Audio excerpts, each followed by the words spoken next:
Hello and welcome to another podcast. I'm Fatui and let's talk games. Well, today of course, it's going to be E3 all the way. I'm going to do a little bit differently this time. Last year, I did a huge E3 coverage with a podcast around, I think it was around 2 or 3 hours in total with E3 and all. I'm thinking for people who don't want to hear, like for instance Sony or only want to hear Nintendo and stuff like that. I'm gonna split it up, so there's actually gonna be 3 podcasts today.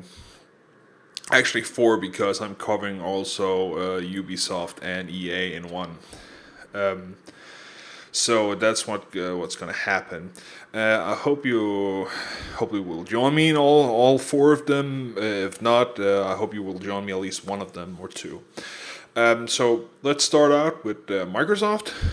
And Microsoft was early in the morning. It was actually the first one. You could have watched it if you want at, of course, GTTV, G4, or at live from Game Trailers website, which I were watching it from. So Microsoft started out pretty much with Modern Warfare 3, which probably is their one of their biggest console sellers, and they're one of their biggest franchises. And not per se that it's exclusive, but they have exclusive deals with it. For instance, exclusive DLC release time, so they get it first, and a couple of weeks after it comes out from the other consoles and stuff like that. Modern Warfare demo. It was a live demonstration of underground water mission. Started out underwater with your fellow teammates and breaching a sub, getting it to submerge from the depths of the water outside of, it looked like New York, if I was mistaken, but I'm not sure. Anyways, it doesn't really matter. Game itself looks really great. It plays like Modern Warfare. One thing that I liked was that um, the scope of the game was that you could you can really feel the intensity of the game. It looks great. I think it was the campaign, of course. The campaign, it looks a lot better than the second one, Modern Warfare 2. The first one was really good in my opinion. I hope they focus a little bit more on the campaign. I know a lot of people would want multiplayer. Um, Other than that, it's Modern Warfare. It's coming out November 8th this year, so pretty cool. Nothing nothing on that. Uh, um, Nothing new, pretty much under other than the other water mission. Of course, what they said exclusive DLC. The next thing that came on was Tomb Raider. Rebooting the whole franchise. Square Enix picked up this franchise. They bought it from Eidos. They bought the whole company actually. What they're doing is actually making an origin story. You're following Lara Croft on her first mission. Looks like there's going to be what's it called? A huge what should we say? A huge talk about how they're introducing Lara Croft. There has been before with some of the screenshots. It's a whole new look. Um, and I'm liking it. It's not so sex oriented. Her breasts are normal sizes, or what we will call real life sizes, instead of bloating up balloons. She looks, of course, younger. Still attractive, of course. Anyways, the game actually is taking place. It looks like they said we should. If you've seen the CGI intro, which they didn't show, but it was leaked or it got posted on Game Trailers, I think a couple of days before. It looks like there's something happens. the ship hits something or whatever happens, breaks in two. She falls off the ship, actually almost drowns, and she finds herself on an island. You see through the demo that she's hurt, and trying to figure out and how to survive in the environment she's left on. So it looks pretty cool. I really like it. I think it's the right way to reboot the whole thing.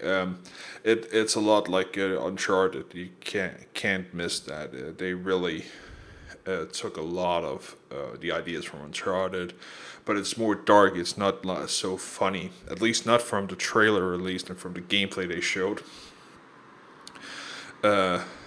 It's more dark, more serious. It's coming fall 2012, so we're not gonna see it for like at least a year. So that's sad, but looks really interesting. Looks really cool. After all, the hype came pretty much. We were switching over to Connect games. EA came out and talked a little bit about Connect and said that they're gonna show off a lot of Connect games for start really supporting the Connect. We're gonna see PGA Tour 2012, Madden 2012, FIFA 2012. Sims is gonna support it also with some voice control. Also, Family Game Night 4, everything for Connect. They're supporting Connect for a huge mass amount of games. Mass Effect was shown, and that's also going to have Connect support. Connect support in the way of not like motion controls, but more like voice enabling. Mass Effect is coming March. I think early March. I think March 6th or 7th. I can't remember the date specifically right now, but it's in my notes somewhere on I think on EA. But anyways, it looks great.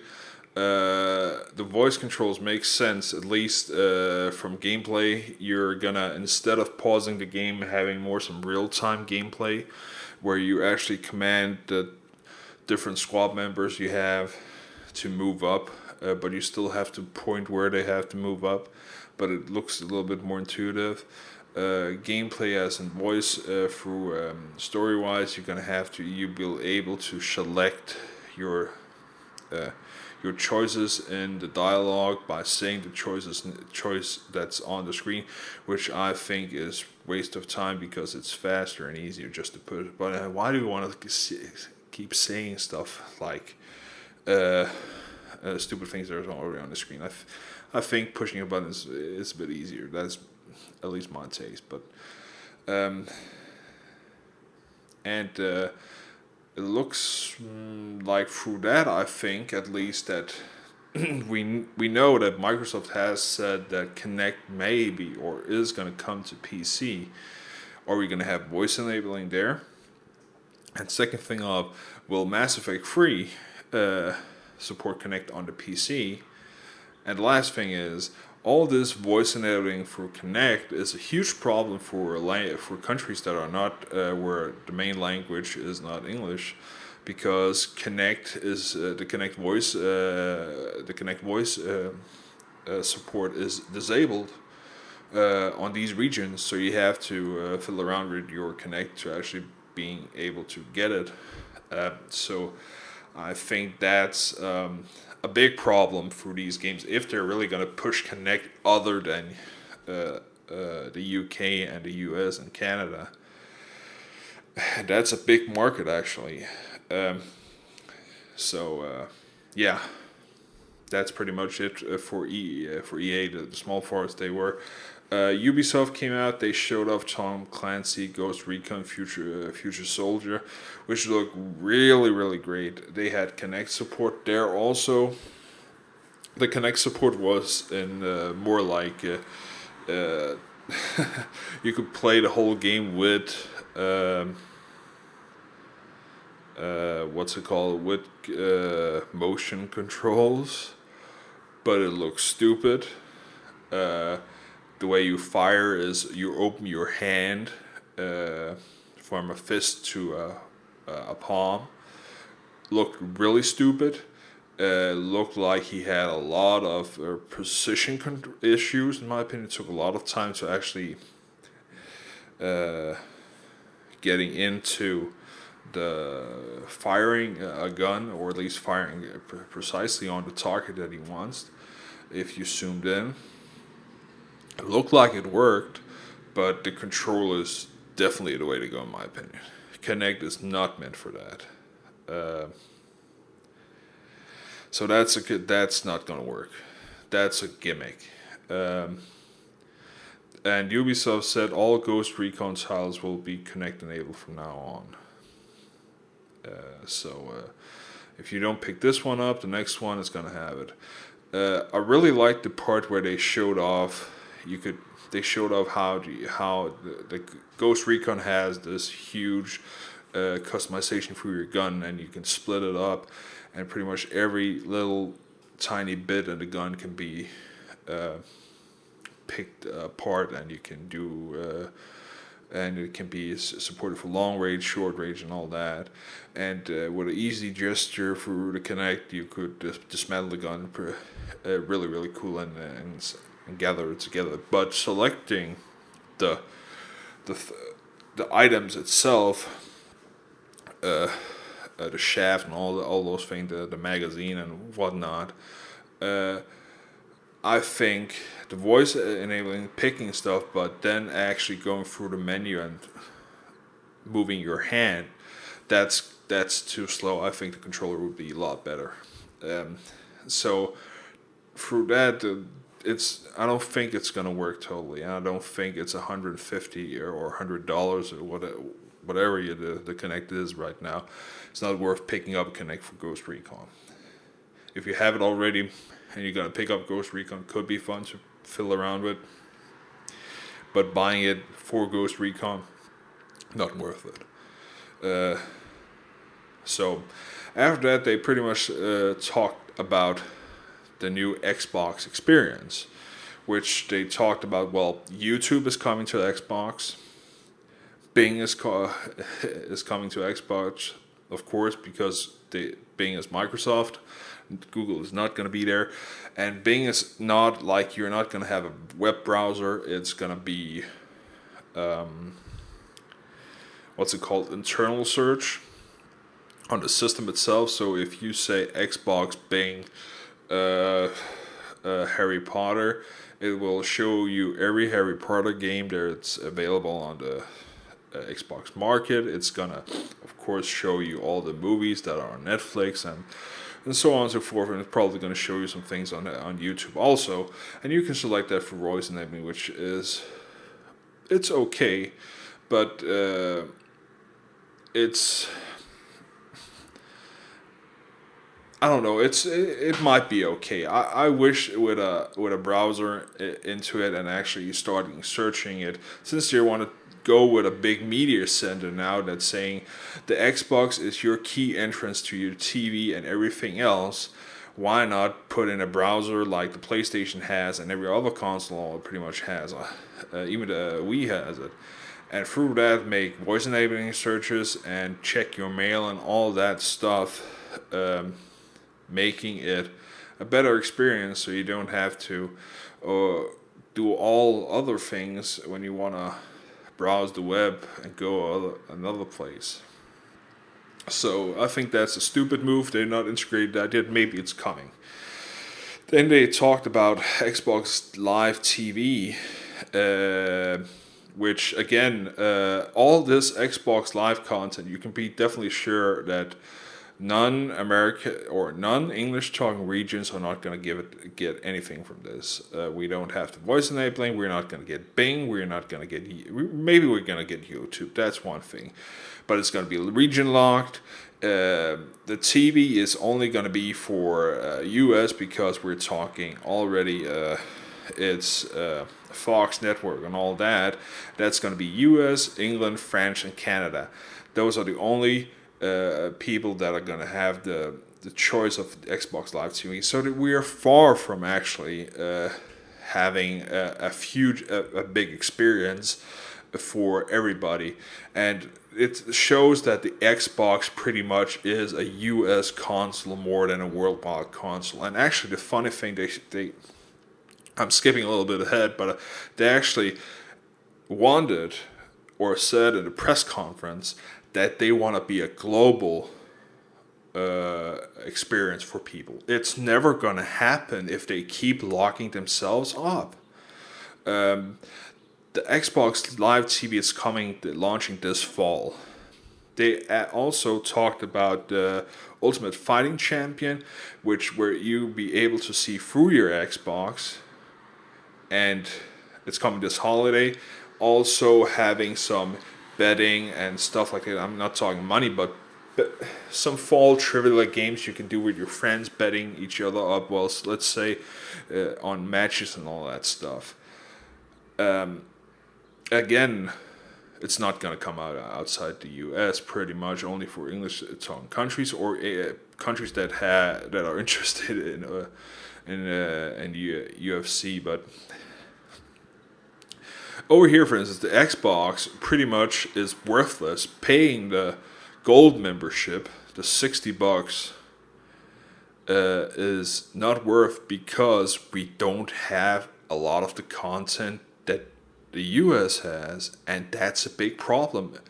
That's why I don't see a point in paying it. I think it should be free.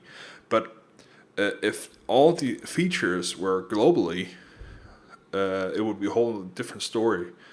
Anyways, enough about that. Gears of War 3 was also shown. Cliff Bleszinski, Cliffy B, or whatever he's called, came out, showed the game again, new campaign. Showed, of course, a trailer, which already has been leaked, so that was nothing new. Ice-T came out. He's a big Gears of War fan. Played the co-op with the campaign trailer, or at least people thought he was playing, because I didn't see that controller move a lot. I think he just stood there having a fake controller. You didn't see his screen at all. It was only Cliffy's. So I call fraud on that. At least if somebody can prove me else, because the only thing we saw was pretty much Cliffy's screen at all. Anyways, doesn't really matter. It looked good. It's gonna sell a lot. It has already a million pre-orders.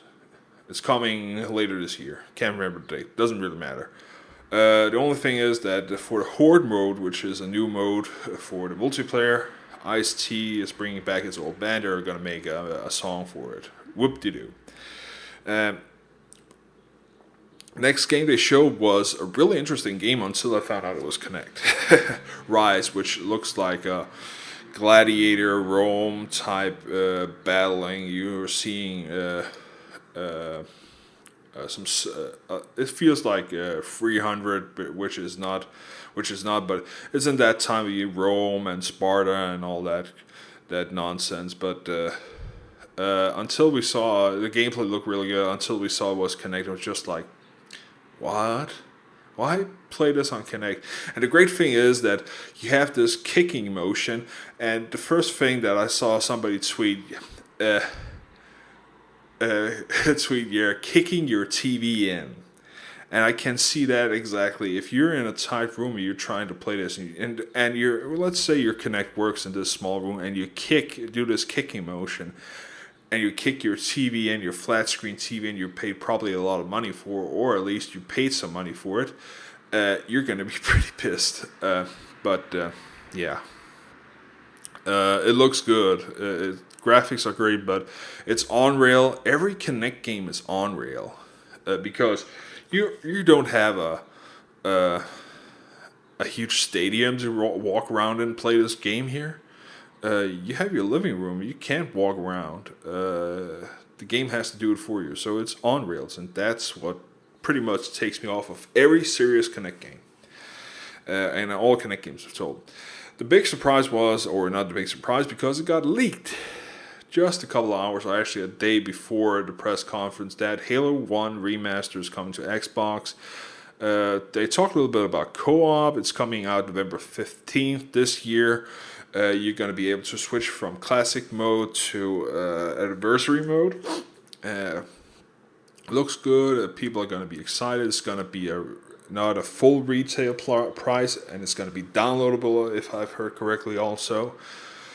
It's probably going to be 40, $30 or something. Uh, I'm gonna pick that up. I love the first Halo, really really good. I played it on PC actually, but I'm gonna pick this up.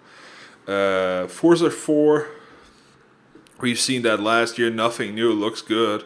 Connect enable and all that. I'm not the Connect stuff is crap in my opinion. Nobody's gonna stretch their hands out playing this game. It's gonna be on a real wheel or a controller. October this year it's gonna be coming out. Yeah. Whoop-de-doo with that. The next game was, of course, Peter Molyneux came out, and we were excited to see a next Fable game until we figured out, well, that, or at least saw it, in my opinion. I got Fable, the first one. I played a little bit. I haven't played Fable 2, and Fable, and this Fable game here looks really great. The magic is really cool, but it's a full Connect game. On rails again, and you're doing magic. It looks really cool. I love the stuff that you can do with the magic, fireballs and all that, and combining magic, and then throwing ice spears at enemies and stuff like that. It's a great idea, but it's an on rail game.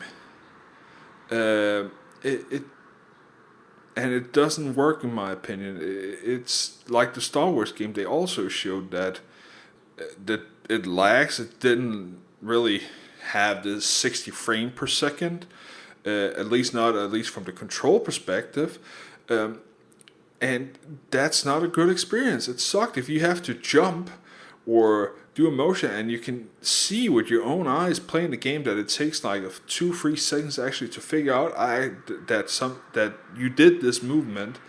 That's not fun. Give me a controller. Minecraft, which is huge for Xbox in my opinion because everybody loves Minecraft for some strange reason, is coming for a 360, and it's going to have Connect support.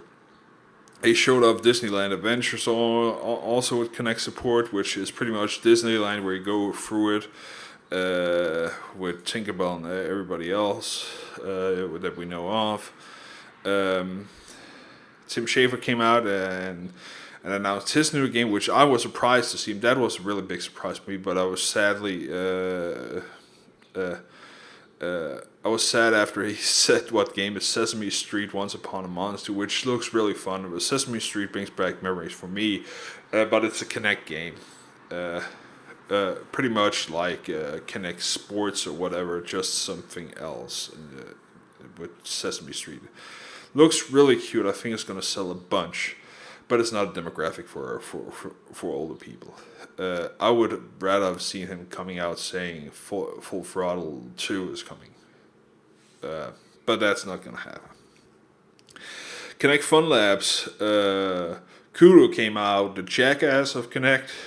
Didn't curse this time, funny enough. Fun Labs that's a pretty cool thing. That where I can see the Connect really shows off what it can. You have the ability that the Connect can scan you full, actually making your avatar look exactly from the scan including what you're wearing. Finger tracking, they came out something about that, where you can take a picture, and then they showed off how it actually you can draw with your fingers now, which in my opinion doesn't really matter. It looked cool, but who's gonna, other than people that are bored the hell out of themselves, in my opinion. I can't. Photoshop, for God's sake. If you want to draw seriously, who's going to do it on their screen? I can see for kids. It's for kids. It's not for older people, or these serious drawers who draw cartoons and all that. They're going to be on a PC or drawing by hand, but on a PC with a touchpad or something. really professional, that's the way you do it these days. Um and then they said it's going to be live actually from Monday, so it should be live now. And that you can scan in items and animate them through your emotions. That's Connect Fun Labs. Connect Sports Seasons 2, voice and gestures, new gestures, some voice look the same pretty much. New stuff, don't care. If you want to check all this thing out that I'm talking about, go to Game Trailers. Data Central 2, of course, huge biggest seller for Connect because the game looked good. I'm gonna no, it's a great game for Connect, but if it you need the space to do it. You don't you don't have to be an epileptic dancer like I am. Yeah, you can import old songs from the old catalog, which is pretty cool. And now it's gonna be able to track multiple dancers, so you can play co-op pretty much. And of course, they ended the press conference with Halo 4 in 2012. Looked cool, just a teaser, nothing from the game, CGI only. In total, I think from my point of view at least, not, it's not that I hate the hate the Xbox. It's an okay console. It just doesn't have what I'm looking for. At least not for. Really like cross chat gaming. Like the market is easier to get in.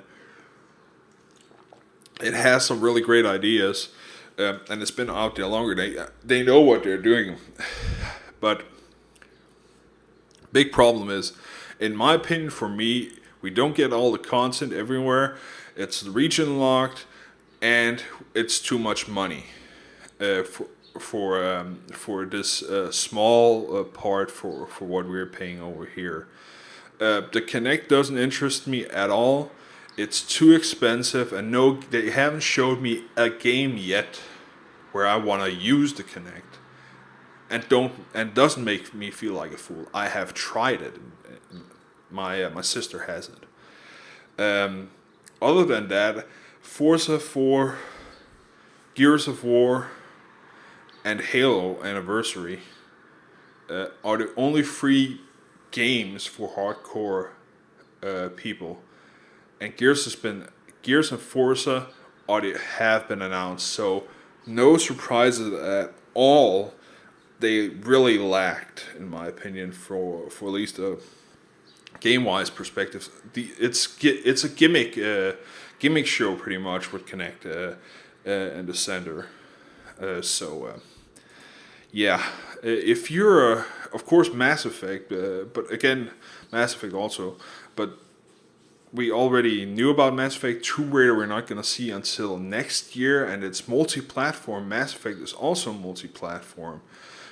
So Forza, Gears of War, and Halo are only three that's really driving a console for you to go out and buy one at least. And then the content is not available everywhere. So yeah, no, I don't think it was a great. It was okay, but not a great press conference. Really lagging some wow moments in my opinion. So if you don't want to listen to me anymore, and you think you had enough with Microsoft, I'm gonna say thanks for listening. And if you want to stick around for Ubisoft and EA,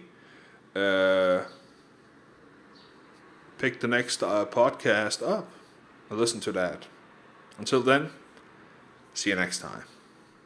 Bye.